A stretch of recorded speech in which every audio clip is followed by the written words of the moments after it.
Hi friends, family మొత్తం కలిసి ఎక్కడికి వెళ్తున్నామని చూస్తున్నారా? ఎక్కడికంటే మేమంతా సేరి టెంపుల్కి వెళ్తున్నాము. ఎందుకంటే అక్కడ నాగల ప్రతిష్టాపన చేపిస్తామని.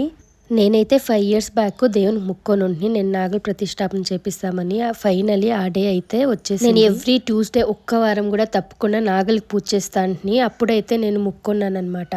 అందుకే అందరూ కలిసి 4 o'clock ఈవినింగ్ 4 o'clock అయితే స్టార్ట్ అయిపోయాము. అక్కడికి పూజకి ఏమేమి కావాలో అవన్నీ తీసుకొని స్టార్ట్ అయిపోయాము.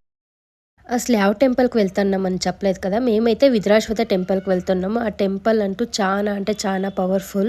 ఎందుకు ఆ టెంపుల్ పవర్ఫుల్ అన్నానంటే, ఎవరికైనా మ్యారేజ్ కాకపోయినా, పిల్లలు కాకపోయినా, ఏమైనా నాగదోషాలున్నా, ఏమైనా సర్పదోషాలున్నా ఇక్కడికే వచ్చి పూజ చేస్తారు. సో దట్ వాళ్ళకి పిల్లలు అవుతారు, మళ్ళీ మ్యారేజ్ కూడా అవుతుంది, దోషాలన్నీ పోతాయని ఇక్కడ ప్రతిష్టాపన చేస్తారు.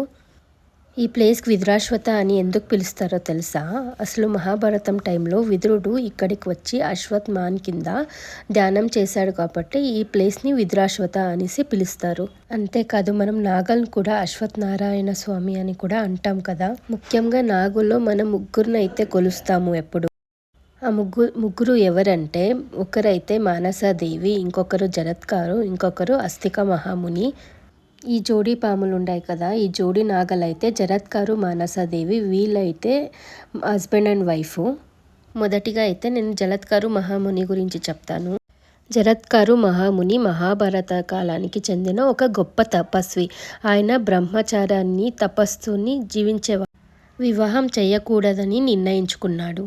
అలాంటి ఋషిముని ఎలా మ్యారేజ్ చేసుకున్నాడంటే, దానికి ఒక చాలా పెద్ద రీజన్.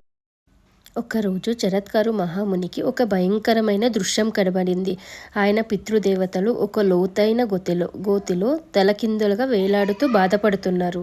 అప్పుడు జరత్కారు మహర్షికి ఆశ్చర్యం వేసింది. ఎందుకు మీరు ఇలా వేలాడుతున్నారు అనేసి వాళ్ళ పితృదేవతలని అడుగుతారు. అప్పుడు ఆ పితృదేవతలు చెప్తారు మహామునికి, నువ్వు వివాహం చేసుకోపోతే సంతానం ఎలా అవుతుంది, మన వంశం ఎలా పెరుగుతుంది, మన వంశం కూడా ఇక్కడ నిలిచిపోతుంది, అందుకే మేము ఈ దుస్థితిలో ఉన్నాము అనేసి వాళ్ళ పితృదేవతలు చెప్తారు. ఆ జరత్కారు అప్పుడు మ్యారేజ్కి ఒప్పుకొని వాసుకి దేవుడు చెల్లెలైన మానసాదేవిని ఇష్టపూర్వకంగా పెళ్లి చేసుకుంటారు. మానసాదేవి ఇంకొక పేరు కూడా జరత్కారు, సేమ్ నేమ్ ఉండేదానికే జరత్కారు మహాముని. జరత్కారు అంటే మానసాదేవిని పెళ్లి చేసుకొని వాళ్ళకు ఒక సంతానం అవుతుంది. ఆ సంతానమే అస్తిక మహాముని. అందుకే ఎవరైతే సంతానం కోసం పూజ చేస్తారో వాళ్ళైతే అస్తిక మహామునిని పూజ చేస్తారు. అస్తిక మహాముని అయితే విగ్రహాల్లో 7 తలలున్న పాముని పూజ చేస్తారు.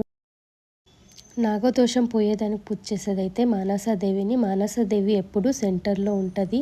విగ్రహం అమ్మవారి ఫేస్తో ఉండే దేవుడే మానసాదేవి. వివాహ కోసం అయితే జరత్కారు మానసాదేవి విగ్రహాలని పూజ చేస్తారు. ఆ విగ్రహాలు అయితే 2 పాములు జోడీగా ఉండే పాములని జరత్కారు మానసాదేవి అంటారు. అది కూడా వివాహం కోసం పూజ చేస్తారు. నాకు తెలిసిన స్టోరీ అయితే నేను చెప్పాను.